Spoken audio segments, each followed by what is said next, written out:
Henry, please keep away from that window. Don't take chances if you think we're in danger. Elsa, she's going to see that man next door again. I don't like it. Oh, I don't worry about her. It's all right, dear brother. Just don't take unnecessary risks.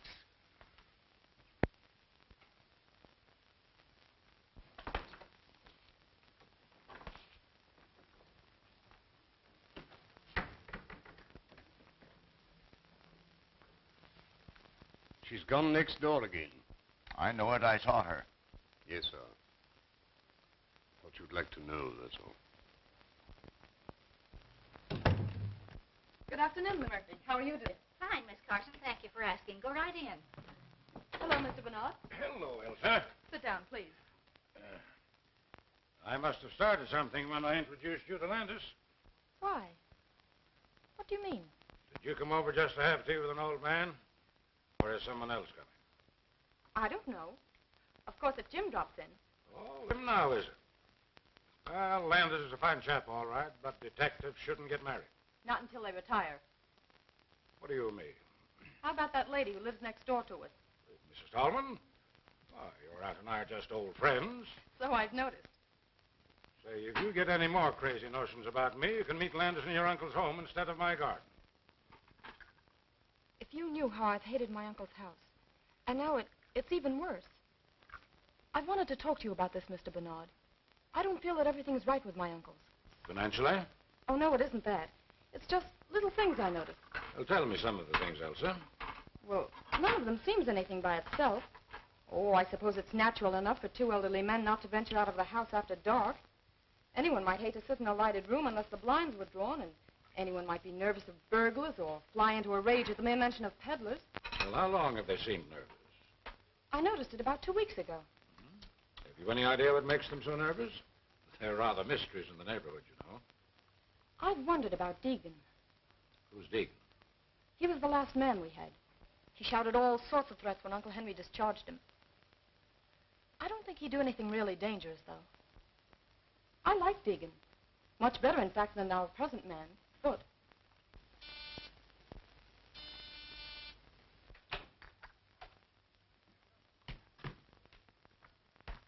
Good afternoon, Mr. Bernard. Hello, Elsa. Sit down. I'll pour you some tea. Are you all through? Yep. I have my man in jail, and my work here is finished. I'm going to town tonight. Give my regards to all the gang at headquarters. I surely will, sir. But don't think for a moment you're forgotten. The old-timers all hold you up as a shining example to me. They call me Sherlock Jr. Well, the old ways had certain merits. Don't disregard them entirely. You're not finished already. What's the hurry? I was going to take you for a little drive. It's the last chance I'll have for a while. Oh, don't mind me. I'll go for a stroll. Sit down. We have nothing to say that can't be said before you. Oh, haven't we? Hello, everybody. Having a little tea party? Mr. Landis, this is Mr. Blake. How are you? Oh, yeah. Mr. Blake is my paying guest. Calls himself a chemist. And if making horrible stenches is any criterion, he is. I'll surprise you one of these days and make Dr. Milliken take a back seat. I'll bet he's worried. Mr. Blake in? Oh, excuse me. What is it, chum? Oh, excuse me, please. I want some carbon tetrachloride. Oh, what do you know about carbon tetrachloride? Oh, me want a material. Oh, yeah? Come on out to my laboratory. Oh, thank you very much. Let's go before Blake gets back. Oh, he's not as bad as all that. But remember, this is my last day here. All right, run along then. I'll be seeing you again soon, sir. You don't have to tell me that.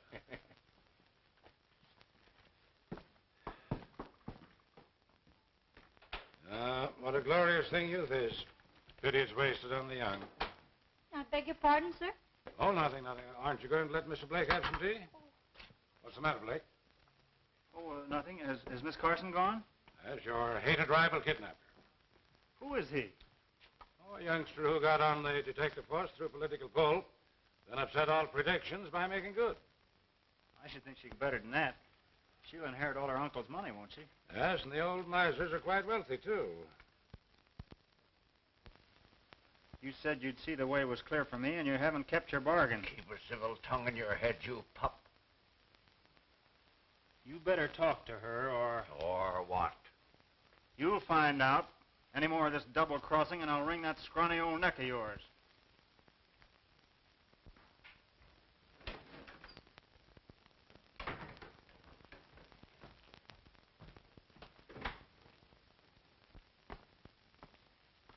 Won't you please say yes, dear? I can't now. Oh, it's no use pretending I love my uncles. I don't.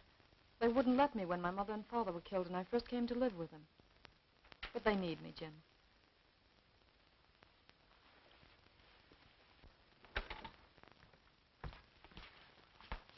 I saw you, you rake. Under my very nose. Now get into the house, you baggage. Hold on, sir. You must be crazy. I'll show you with a load of buckshot how crazy I am. Get out of here. Wait, Elsa! I'm going to marry your niece whether you like it or not. Over my dead body. That may be a prophecy. What's that? Excitement is dangerous to a man of your age.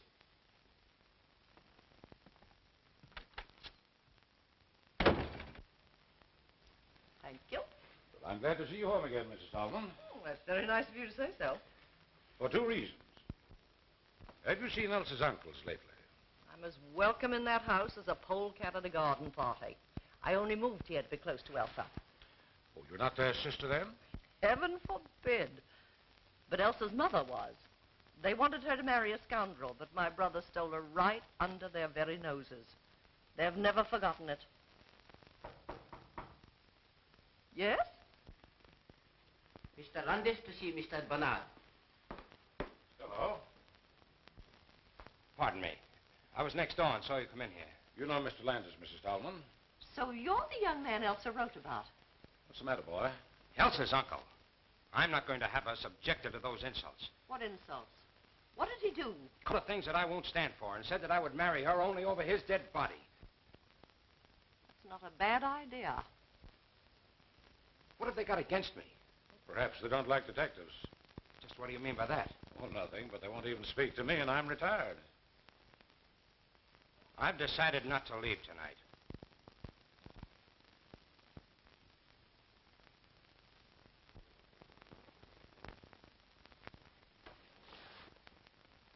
Henry, there's a man sneaking about the garden. What'd you tell me about keeping away from the window? What are you trying to do? Make a target of yourself? But whom are you afraid of, Henry? You'll know soon enough if you're not more careful.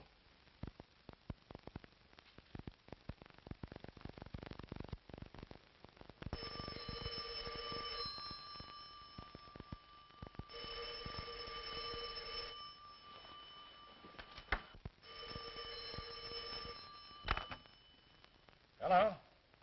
Hello? Who is it? Well, sir. Please come over. Something terrible has happened. I'll be over as soon as I get dressed.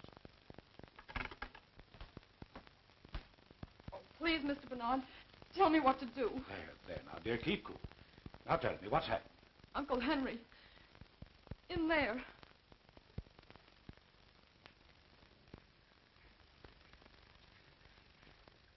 Oh, no, no. I can't go in there again.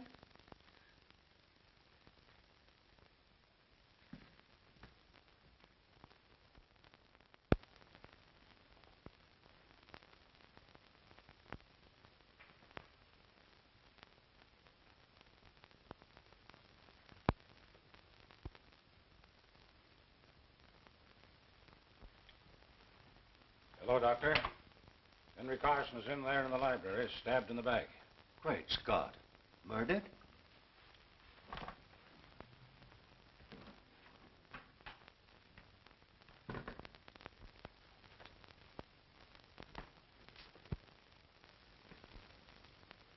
Good. Well, this is the one time I didn't expect to see you, as if you'd stepped out of a bandbox.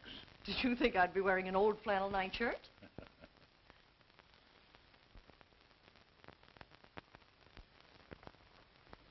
There, there. It was a dreadful shock, wasn't it?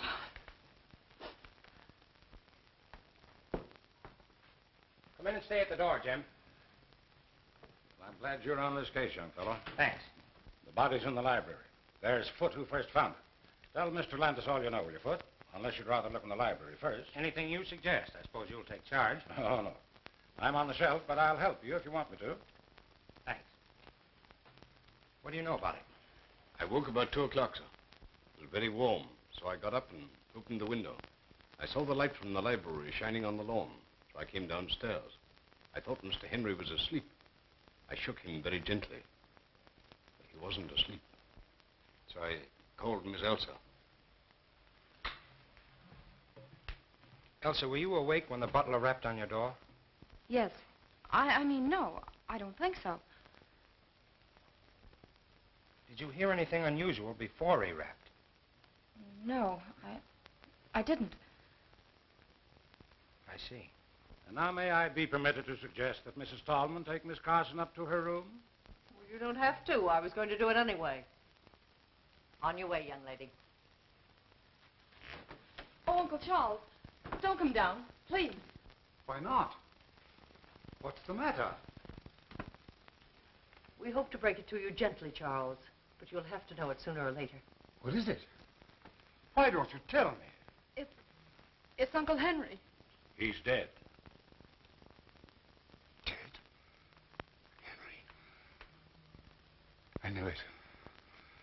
My poor brother. I'll go next.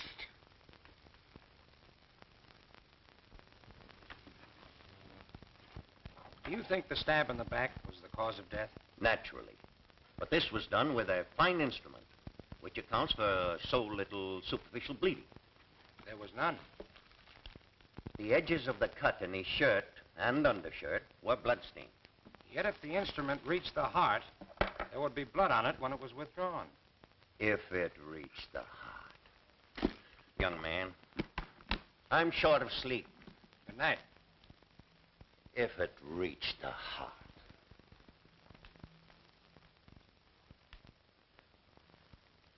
Seems annoyed, doesn't he? Well, naturally. First you doubt the wound as the cause of death. Then you talk about it having reached the heart. That's right. So I think I'll be saying good night, too. Now, listen. I don't want to bother you if you're not interested, but I'd be mighty grateful for your advice and assistance. Will you help? Well, if you put it that way, I'll do what I can. Okay. Would you prefer to work independently, or shall we compare notes as we go along? Well, we'll make notes as we go along and then draw our own conclusions. Swell.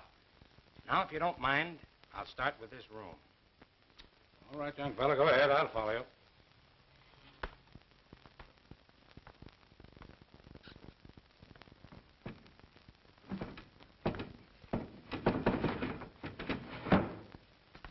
Evidently, the murderer didn't come in by the window.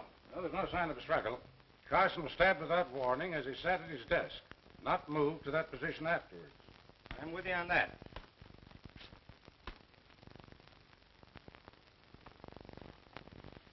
Hey, look here a minute. How do you suppose that blood got there? Did you expect to find it? No, just noticed it. What do you make of it?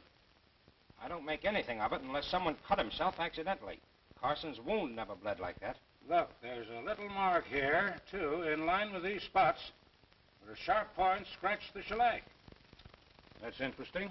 Someone dropped a sharp instrument here that had blood on it, and the blood dripped a little. Mm-hmm. Well, for the present, that explanation ought to serve. But where's the weapon? I haven't seen a sign of any possible weapon, blood-stained or not. What's that on the little table by the sofa?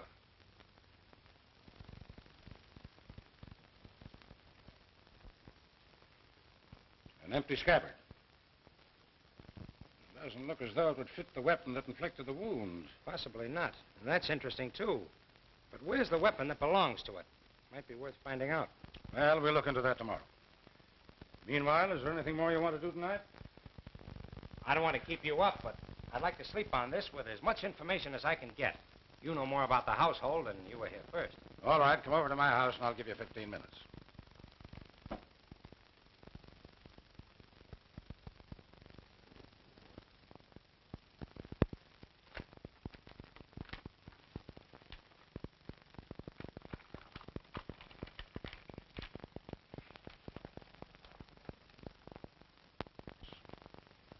Only got to know Elsa through her aunt, Mrs. Tallman. Well, that about covers everyone. Well, except Peter Blake, my lodger. What has he to do with it? Oh, probably nothing. But he's had his eye on Elsa for some time, and he knows she'll inherit her uncle's fortune. Well, as far as that goes, I could be suspected myself. Or Mrs. Tallman. You remember what she said. Well, now there's something else. Elsa was very agitated, of course, but wouldn't let me send for the police, which struck me as, well, unusual. She naturally wants to have the murderer punished. Yes, you think so? Yet when I suggested that she send for her aunt, she stammered a very poor excuse. But you did send for her. Oh, yes. Now, don't misunderstand me. I don't for a moment suspect either one of these two women. But there's something peculiar at the back of Elsa's attitude. She's fond of her aunt, isn't she? Oh, devoted to her. Well, I guess that's all. Oh, yeah. Let me show you what I found. I found it beneath the dead man's hand.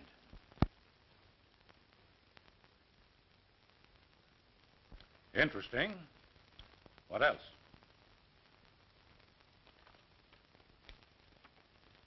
A dead mouse. That's interesting, too. It's prima facie evidence against the housemaid, but it's not just the kind of evidence we're looking for, is it? Maybe not. Who knows? Good morning, dear. I wanted a moment with you alone before Bernard arrives. Let's go to the sitting room. I'm afraid I had no washout this morning. I hardly slept all night. I know the shock must have been terrible.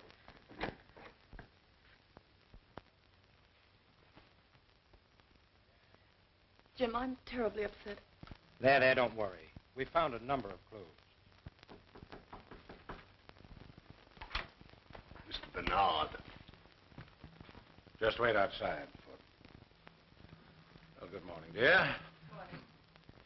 Any inspirations in the night? No, but I've arranged for the autopsy and had a look over the grounds. I was just going to ask about this man Deegan. Do you think he had anything to do with last night's tragedy? I don't think so. I don't know. Of course not. Elsa, were your uncles still engaged in business? I believe Uncle Henry wasn't away. They seldom went out, but Uncle Henry wrote a good many letters. It was he who handled the details, then. I suppose so. But you know nothing of the nature of their business. They never talked much of it. Some real estate investments, I think. You never overheard them mention an enemy? No, I never have. Would it be possible for us to see your Uncle Charles for a moment? Oh, no, you mustn't. Please, don't disturb him now.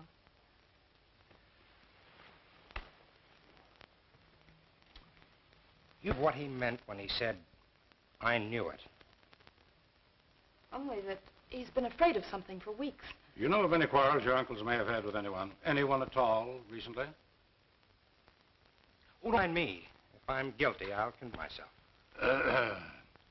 Did anyone else call at the house yesterday or last night? Well, what was that? Did anyone else call yesterday or last night? I don't think so. Won't you let me go now? Before you go, may I ask you one more question? What is it? Well, I just want to know whether you saw anyone other than the regular household about the place last night before the tragedy. No, I did not.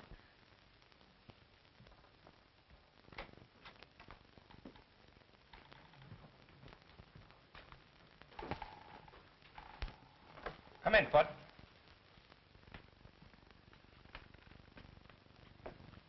Sit down.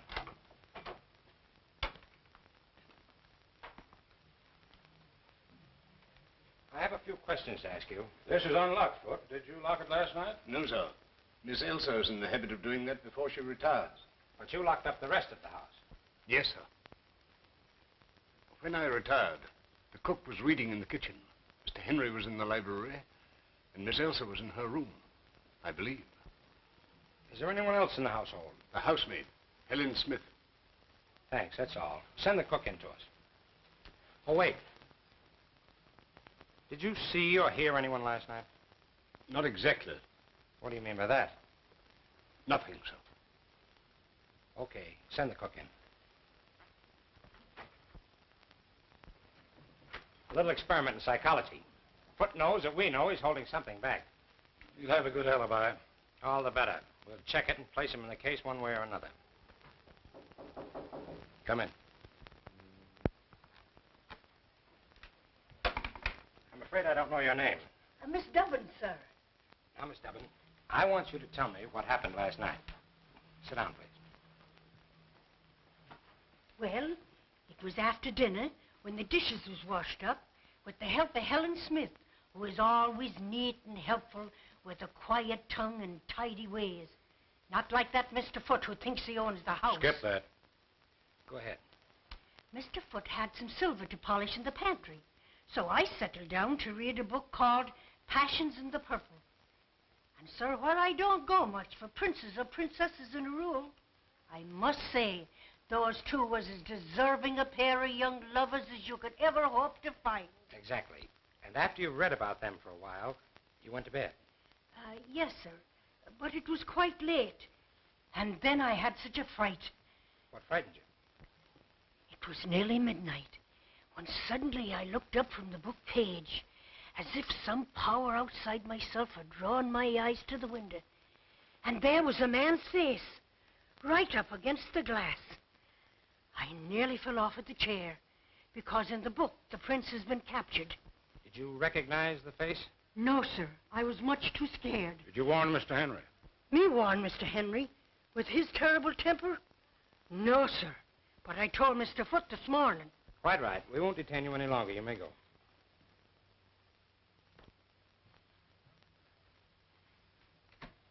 Well, that's that. What do you make of it? I think I'd like to have a few more words with our friend Foote.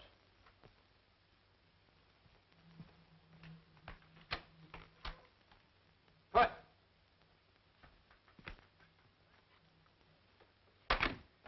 We find we have a few more questions to ask you. Yes, sir? Have you put down any poison against rats or mice lately? No, sir. I didn't know of any having been put down. Say, by the way, why didn't you tell us about the face at the window last night? Slipped my memories. A few minutes ago, I asked you whether you saw or heard anyone last night. And you answered, not exactly. Well, sir, I told you that I woke up shortly before 2 o'clock. But I woke before that, around midnight, I believe. I was awakened by voices. A voice, anyway. Did you recognize the voice? Did you recall any words? No, sir. But I felt sure I'd been awakened by a voice. Did you get up? No, sir. Why did the murdered man fire Deacon? Sure I don't know, sir. What hold did you have on Henry Carson to make him fire a good man without cause, just to make a place for you? You'll excuse me, sir, but I don't know what you're talking about. Did you ever hear of Foxy Wilder? No, sir. That's all. Send in Miss Smith.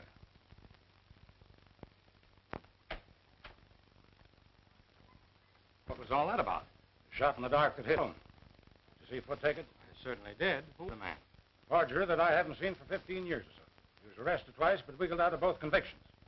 We have his fingerprints, though, and I'm practically certain he's the same. The idea that he might have had a hold on Carson out of the past is interesting. Yes, very interesting.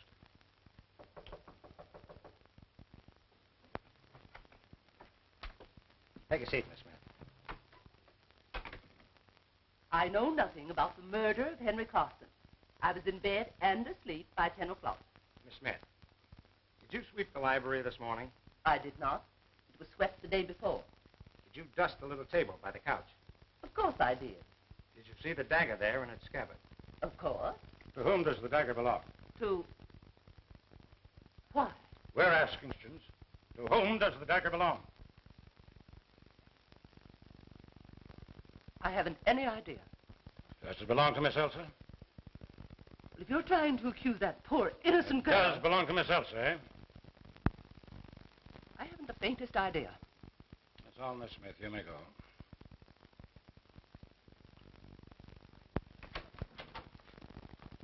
Well, you found out what you wanted to know. Now, look here. You don't imagine that Elsa... I imagine nothing. There's a lot of things I want to know.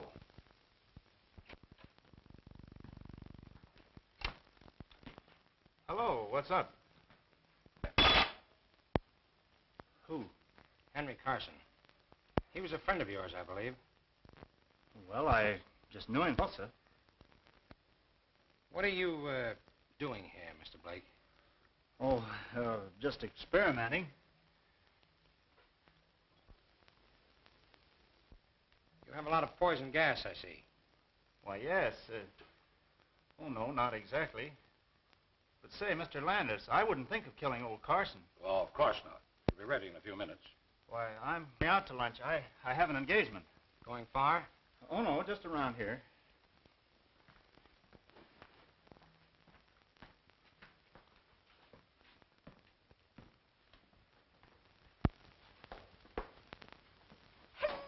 Well, you've just missed lunch. What's the bag for? Uncle Charles insisted I come to stay with you. Well, wonders never cease. Well, you're welcome, my dear. Take any room you like upstairs and make yourself at home. Are you acting as convoys? Oh, no, we just met outside. Landis wanted to call on you, so I came to take care of him. Well, a lot of help you'd be. Step into the drawing room. Chong, take Miss Elsa's bag upstairs. We'll just see what they want. Sit down.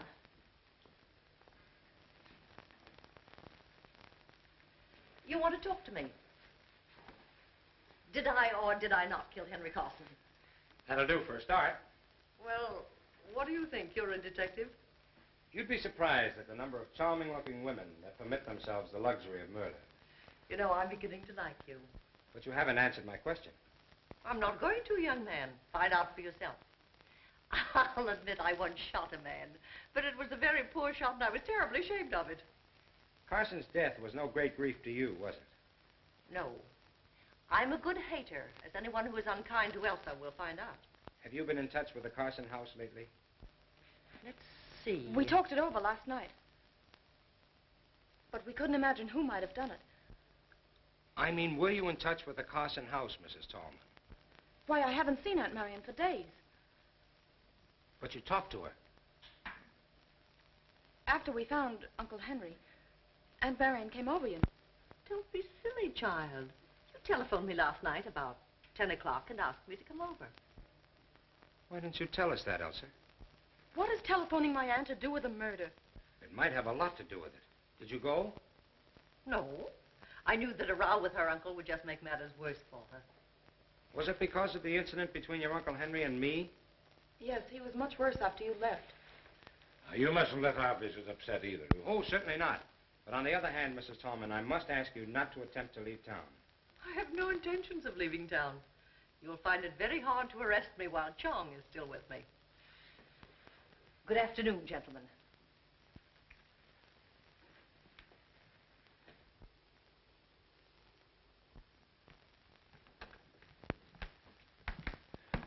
I'll inform Mr. Carson that you're here, sir. Say, Foot seems like cocky. Did you notice the change?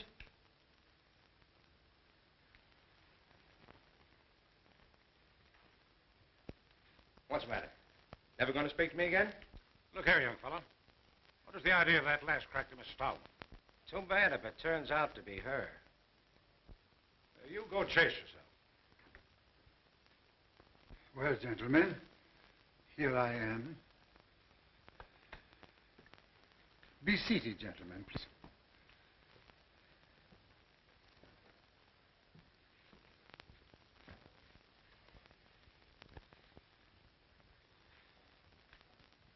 It's very kind of you to give us this info. We have no definite clue as yet, so we've been forced to come to you for help. I'm afraid there's little help that I can afford you. You see, my brother was a good man, but he had a violent temper, which made him many enemies. Cause for your nervousness of late. Figure sneaking about the grounds. Yeah. And at what time? I was reading in my room late at night. When I put out the light and opened the window, the figure there by the hedge. Did you describe the man at all? No, it was too dark. Did you hear anything last night? I was very tired, and I didn't wake up until Foot called me. I'm sorry I can be of so little assistance, but I'm here. Apprehensive yourself lately, haven't you? You said something about being the next to go. Yes. I regretted those words the moment I had spoken them.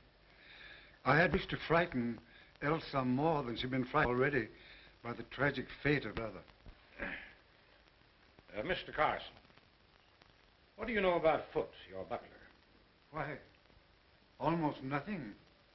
My brother hired him, I think, because of a letter that he wrote asking for a position. Foot is a friend out of the past. Yes, I suppose so, Mr. Bernard. I felt that sometimes he presumed upon it a little. Mr. Carson, I have one more question to ask. We found no trace of the weapon yet. Searched the house, Of course, gentlemen. Search wherever you will.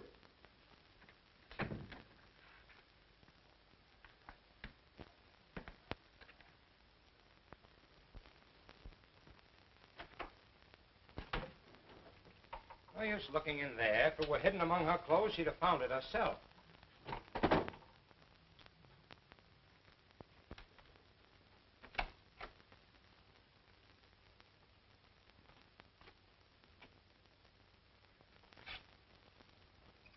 Curious? Look at it. What about it? Why, look at it. Elsa never wore a dress like that in her life. Well, maybe it belonged to her mother. Take a good look, will you, Landis? This dress has been worn recently. And look, the bottom of the skirt is muddy. The mud isn't quite dry, see? See, you're right. There's another odd thing. Look at that cut. Singed. Quite recent, too. Elsa must have been doing some cooking. Yes, and put her whole arm in the stove. Look at the length of that skirt. And another thing is too big for her. Looks more like a dress Mrs. Tolman might wear. I believe it'd fit her.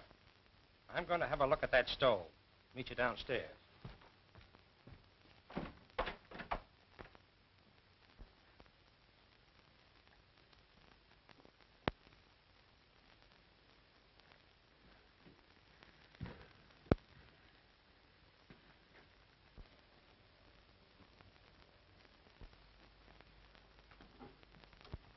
Excuse me, sir.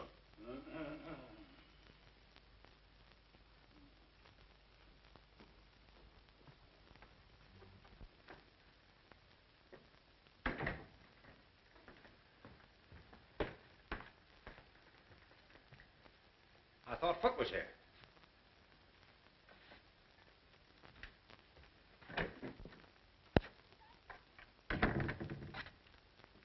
Foot.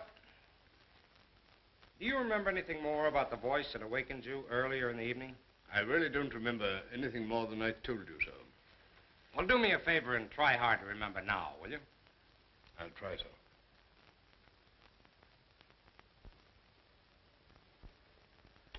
It's no good, sir. I really can't remember, and I don't want to lie about it. All right, keep on trying. I'll do that with pleasure, sir.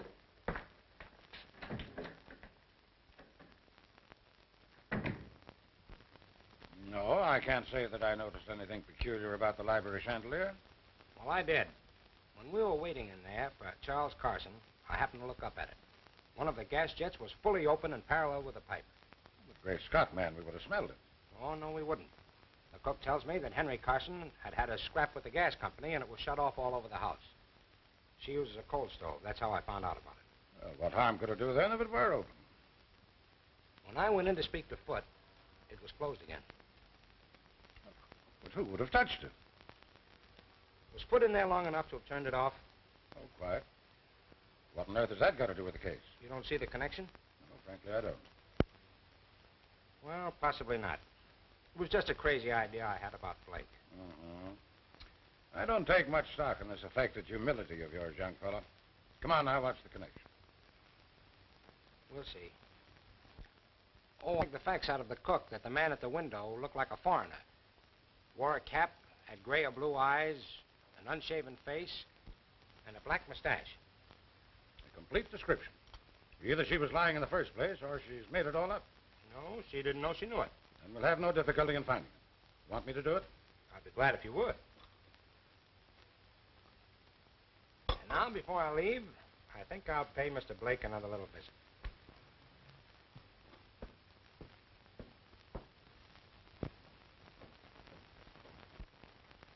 Look here, what do you want to know all this for? You prefer not to answer? No, I don't mind. I was only joking. The fact is, I'm working on a new infallible gas disinfectant in rooms where people have had contagious diseases. You have a number of gas containers here. What are they? Why, there's natural gas, there's And in those carboys? ether, ammonia, and chloroform. Is this the company that supplies you, Bar Chemical Company? Yes?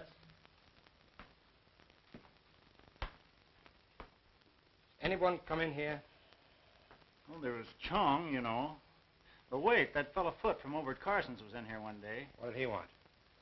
Well, I'd promised Elsa a good cleaning fluid for her gloves, and she sent Foot over for it. That was 3 days ago. What time did you go to bed last night? Oh, about 20 minutes after 11, I think. You didn't go out? No, of course not. You're lying, you know. What makes you think so? What time did you go out? Oh, about 10:30, I guess. No harm in going out for a breath of air. Where'd you go? Look here, you haven't any right to come here trying to third-degree me. You don't care to answer? No, I don't. Very well. Well, wait a minute. What are you going to do about it? Nothing for the moment. But when you get ready to tell me what you were doing on the night of the murder, let me know.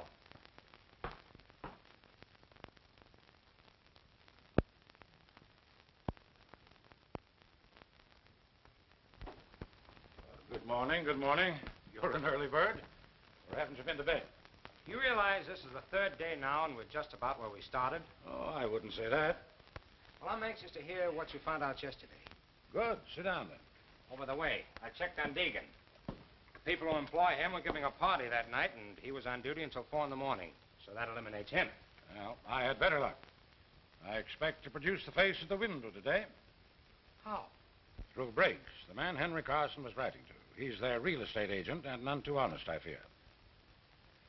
I found out through Briggs that the Carsons own a number of tenements that he bought for them under an assumed name. He also admitted that there have been a number of fires in those buildings lately. Obviously sapphire bug. Were the buildings heavily insured? Yes, but that doesn't seem to be the angle. In fact, Henry Carson told Briggs to take steps to stop the fires. Briggs engaged a private detective, but the fires didn't stop. There was an attempt at firing one of the buildings on the very night Carson was murdered. What time? A little before midnight. Well, then the same man couldn't have killed Henry Carson. Well, he'd have had time, only it wasn't a man. A woman? The private detective described her as being tall, dress of some dark material, small hat and a veil. She moved with a free, swinging stride, like a woman who'd been used to an outdoor life. But that's extraordinary. The description fits Mrs. Tallman.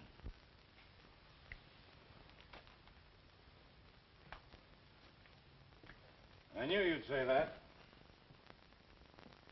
I asked Charles Carson if he had any clue to the firebug. He's got someone in the back of his mind, but he wouldn't say. Though he hinted that the firebug and the murderer might be the same person. You think Mrs. Tallman couldn't have done it? That dress in Elsa's room. Well? If she had just escaped arrest and thought somebody was following her, and instead of making for her own home, she made for the Carsons. Henry Carson admitted her and swore at her for disturbing him. His voice, or hers, woke Foot. In the heat of the moment, she picked up the dagger, stabbed Carson, then hurried to the hall. Now let's say that by that time, Elsa had come out into the upper hall, and so Mrs. Tallman pulled herself together, went upstairs to the girl, and borrowed another dress to go home in, leaving hers with the cinched cuff. So you figured that you put two and two together, eh? His attitude? Yes, but it wouldn't explain the face at the kitchen window, which is an exact description of one of Carson's out tenants. A man who lost his wife and child in one of the fires. Let's go see Foot. Good morning, Doctor. Yes, and I was here very late last night. Carson's in pretty bad shape.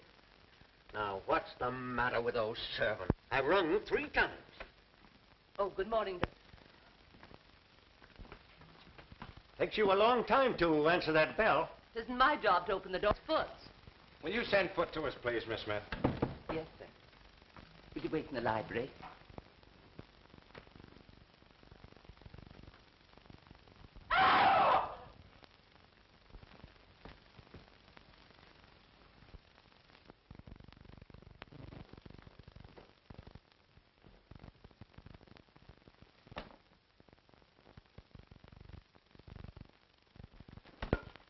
What's the matter? What happened? Foot! Foot! Oh, Mr. Landis, what's the matter? Foot isn't here, sir. What? The fact is, Mr. Carson, Foot has been injured. What? How could he be? He had no business leaving the house at this hour of the day. Dead. Dead? Foot? Oh, nonsense. Now, don't get excited, Mr. Carson. Foot was killed last night. Murdered? Was he killed here? Mr. Landis, was he killed here? That's right. What does it mean?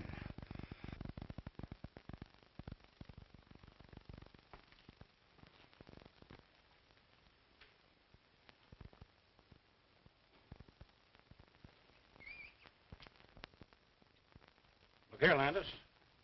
What do you make of this? Looks as if some very muddy article was dragged across the sill. You see that out there? Yes. Flower bed is covered with footprints that have been carefully trodden out.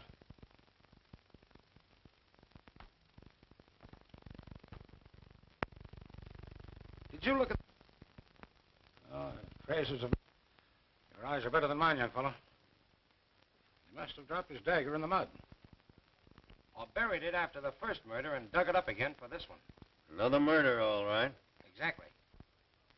He's been dead probably 7 or 8 hours. He died instantly, or very nearly so. The wounds are very similar, and were probably made with the same instrument with which Henry Carson was stabbed.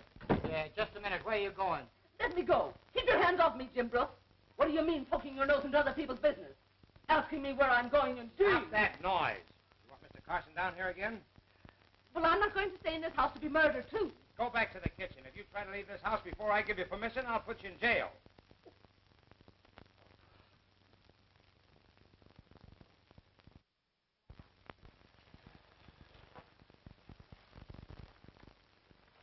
Helen Smith is gone, and there's only the cook, so I had to come back. Yes, dear, we let her go home. I've questioned both those, and I can't throw any light on the case. Now, I want you to trust me, Elsa. I do trust you, Mr. Bernard. Then I want you to tell me how you knew that your aunt came here at a late hour the night your uncle died. I can't. You'll tell Jim, and he already suspects Aunt Marion. She told me so. Now, my dear, you've asked me to help you, but you won't help me. I want to prove a record is clear, but I can't do it unless I know everything. I suppose I ought to trust you. I know you wouldn't say that just to find out. No, I wouldn't. All right. I got up to get a drink of water, and I heard the library door close and looked downstairs. What time is that? A little after 1 in the morning. What did you see? Seemed so treacherous. I saw my aunt. Was there a light down? Just a dim nightlight. But I called out, Aunt Marion. Yes, what did you say? She didn't say anything. She put her fingers to her lips. Then she waved me a kiss and hurried out the front door. What sort of clothes was she wearing? Something dark. A dark brown or green dress and a small hat. Could you see her face? Not clearly. There was very little light, and her face was in shadow. Well, could it have been the figure of the housemaid? I suppose it might. Oh, no, it couldn't. Aunt Marion waved a kiss to me. Helen would never do that. Could it have been the cook? No. Oh, Mr. Bernard, do you suppose it wasn't my aunt after all? Well, she didn't speak. And one might have the presence of mind when you called out Aunt Marion to play the part of your aunt. I hope you're right. I couldn't believe Aunt Marion would do anything so horrible. Well, neither could I. But in the meantime, don't say anything about it to anyone, especially Mrs. Tallman. And don't worry. You are a comfort and a darling. I want you to promise me that you won't arrest Mrs. Tallman for 2 or 3 days. I'll call it a hunch if you like. All right, sir. I'll take a chance on your judgment. What are we doing here? I'm going to have another look at that dress.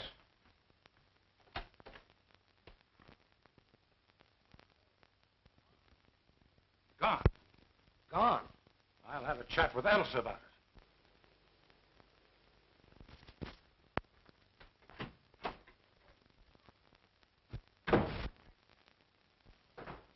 Here's your man, sir. Is this the man you saw at the window? It's the very man, sir. We have a few questions to ask you. Come in here.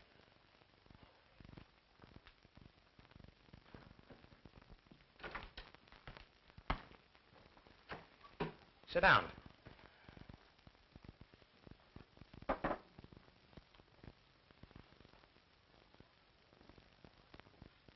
Honest gentlemen, I don't know nothing about it. Don't worry about that now. Sit down. We haven't accused you of anything yet, you know. Now, you tell us your story in your own way. Well, it was like this. A month ago, I was a contented man with a wife and a baby. He was as pretty a kid as... Well, I'd been working one night, and I was getting home late. I saw a lot of people running towards my street, so So I ran too.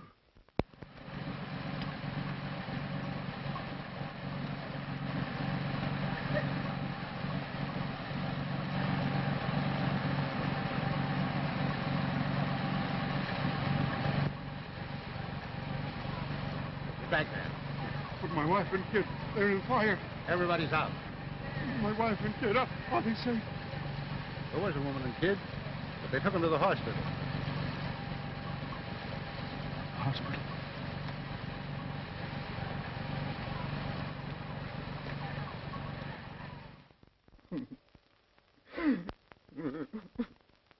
Excuse me, gentlemen. I ain't been the same since that night.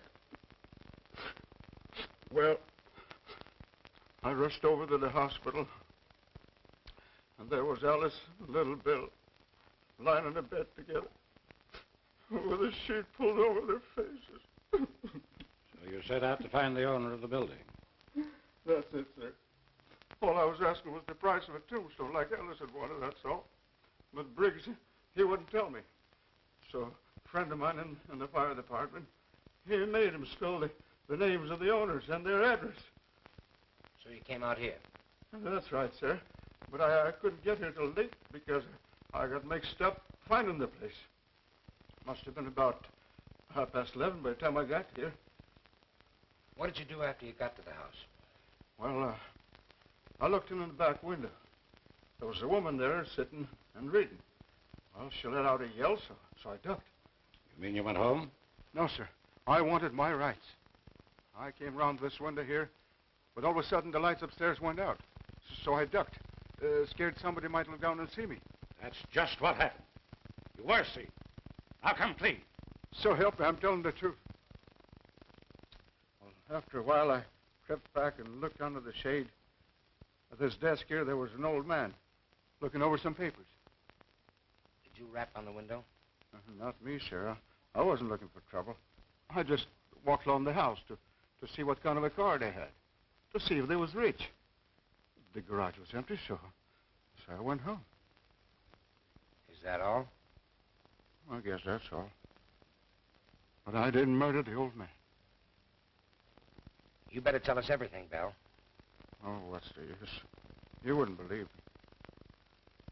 Why don't you try? Well, it was like this, sir. The garage was all dark inside, but I carry a torch, and just as I took it out, something hissed at me from the back of the garage.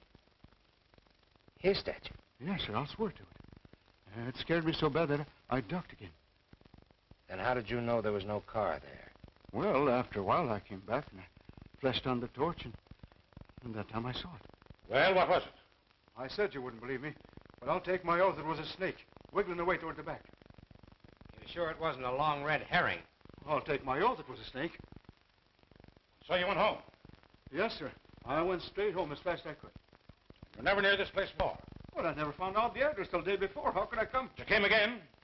I never did, sir. I never came near that place again. You came here last night, crept in, stabbed another man at that desk, just as you stabbed Henry Carson. I didn't, sir. I didn't. I swear I didn't. Where were you last night after midnight? I was in a picture show. Anybody with you to prove it? No, sir. I went alone. I'm going to send this fellow home now, but don't lose track of him for a few days. All right, Val. You can go home now. Home? And I'm going to see what I can do about raising the price of that tombstone. Thank you. Thank you, sir. Well, what do you make of it? Well, that was a shot in the dark that didn't strike home. But let's see else about that dress. I'm convinced that dress was worn by the woman she mistook for her aunt. Do you really think it possible that it was Helen Smith or the cook? I didn't take the Helen Smith. She showed a vicious temper and is quite callous at leaving Elsa alone. And for a good cook, Miss Devon strikes me as being unconvincingly brainless. She told the truth about the man at the window. Yes. And she was the only person in the household that was up late the night that Henry Carson met his death. And so far as we know, she was alone downstairs with Foote last night when he died.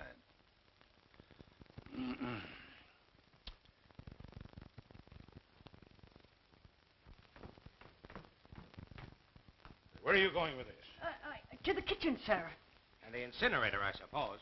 No, sir. Miss Elsie thought I might be able to wear it. Elsa!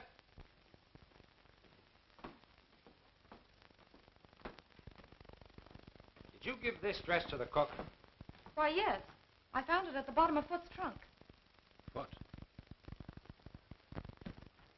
Well, Foot must have planted that dress in here. And it would be the logical place for him to hide anything else. While Elsa was away.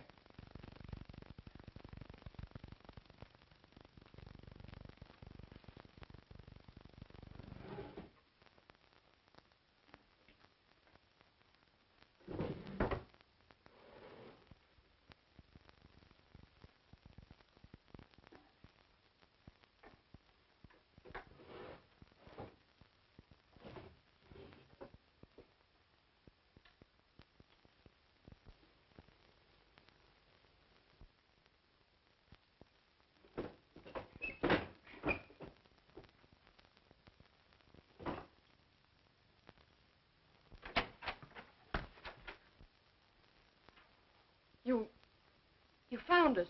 Yes, Elsa, where you hid it. Oh, I know I shouldn't have done it. But it lay there. Where? It lay on the floor of the library. Foot hadn't seen it, so I sent him for water. Then I ran upstairs and threw it in my wardrobe. That's why you called Mr. Bernard from upstairs, but why did you hide the dagger, Elsa? Oh, don't you understand? I thought I had seen Aunt Marion leaving the library. When I saw that dagger covered with blood... Then you washed it and later hid it in the drawer. You did a very foolish and dangerous thing. Oh, it wasn't as bad as all that, dear. There are other clues, you know.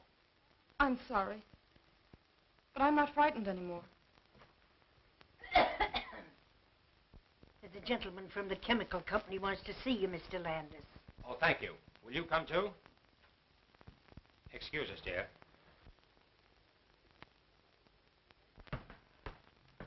Did you see, Blake? No, I didn't. What new theory is this? It's not a theory. I had the chemical company send out Mr. Watson here to examine Blake's laboratory. Well, what'd you find, Mr. Watson? The pressure is good in all the gas tanks except the carbon monoxide. Which means? That most of the gas has been drawn off. Well, could it have leaked out? Our tanks don't leak. Somebody might have left the tap open a little, but if he did, he'd be lying around there somewhere. Well, that's all I wanted to know. Thank you. I'm glad to help you if I can. Well, you've been holding out on me, eh? Not on facts. Only theory. Carson's wound didn't bleed. That's why I made such a point of whether it reached the heart or not. My idea was that when Henry Carson was stabbed, he was already dead. The autopsy showed a scarcity of oxygen in the lungs. In that case, the wound wouldn't bleed at all. It didn't. But let's take the evidence in order. First, there's the mouse. The little beggars never die out in the open unless they've been poisoned. But nobody had put down any poison. Well, where's the connection? Suppose that Henry Carson had been sitting quietly at his desk, and Mr. Mouse ventured into the middle of the room. Then let's suppose that death suddenly gathered both man and mouse at the same instant. Carbon monoxide. Suppose we see if your lodger is in.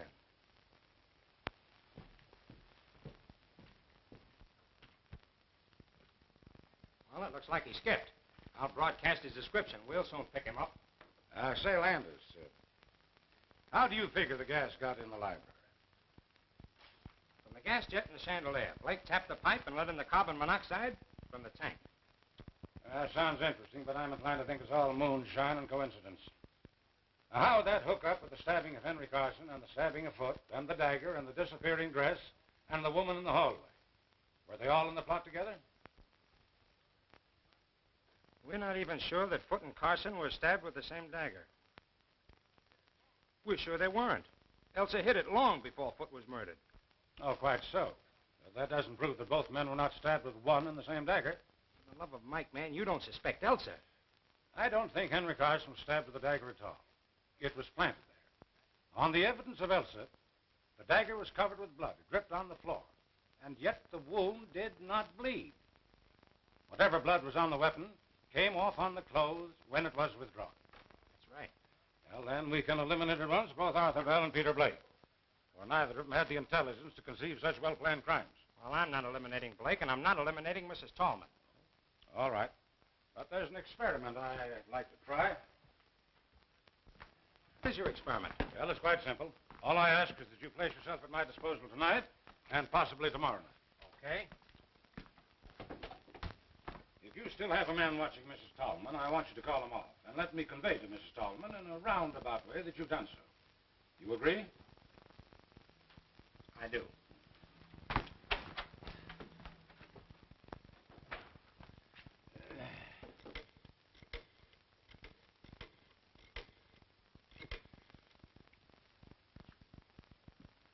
Hello, Elsa. Well, I think I have some good news. Landis has agreed to remove the man who's watching Mrs. Tallman. And he doesn't suspect her anymore? Oh, may I tell her so? Oh, I don't see why I shouldn't tell her. I don't think there's any secret about it. Well, I wouldn't be surprised if we had the real culprit any time now. Oh, it's a pleasure. Goodbye. All right, I've called off my man. What next? I want you to go back to your hotel and stay there quite openly. And about 11 tonight, slip out and creep up to my back door without letting anyone see you. Anyone at all. Can you do it? I think so. All right, then. Off with you.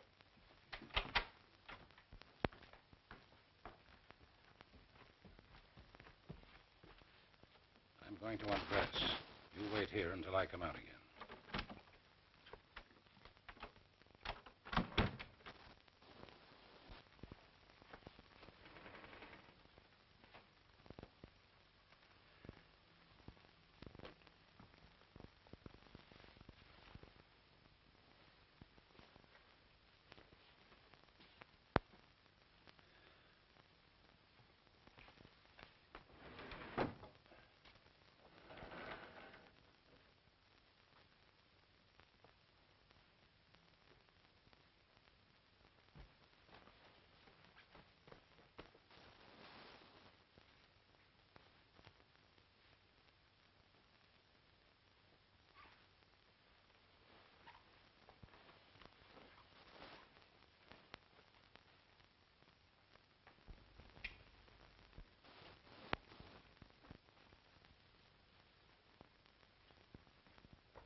Say, what's the idea?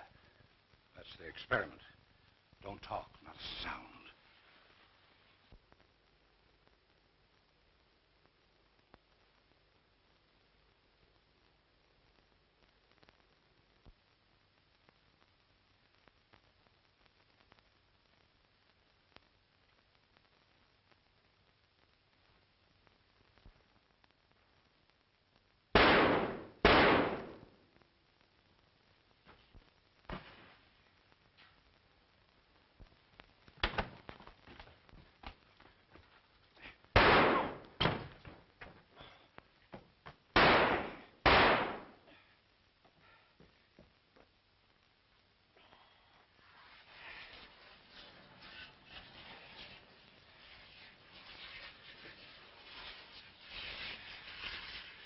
That's safe. Come on. Are you hurt bad? No, just wait. Hurry, we must catch it. Where the deuce are you going? What is all this? Now, this is my show, Landis. Bruce here is the detective working for me. You identify the firebug, Bruce? All but the dress, sir. Same height, carriage, and walk. Uh-huh.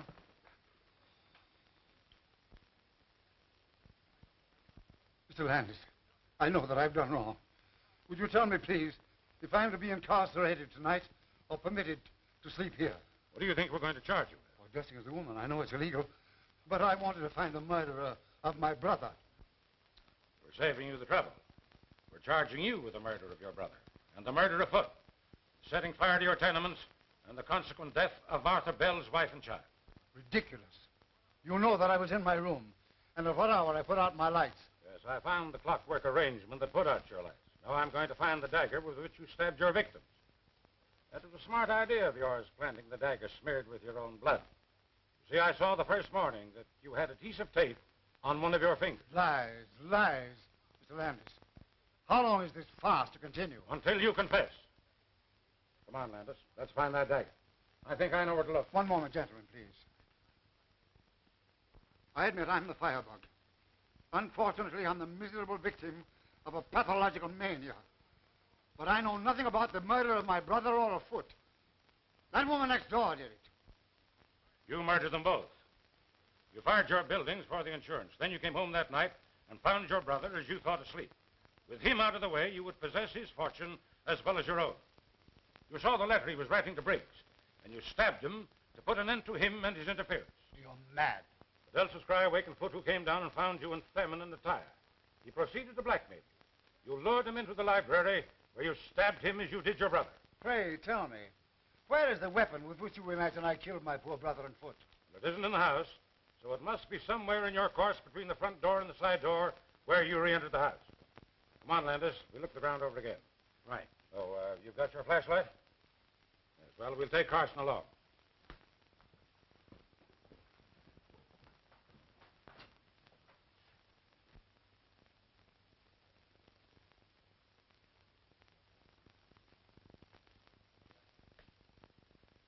Look there, Landis.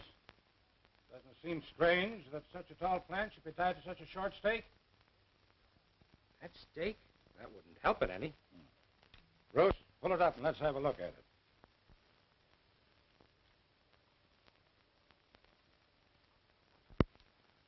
That accounts for the mud on Foot's back. You win, Bernard. But it took you years to do it. But I got you in the last trap. Okay, Bruce.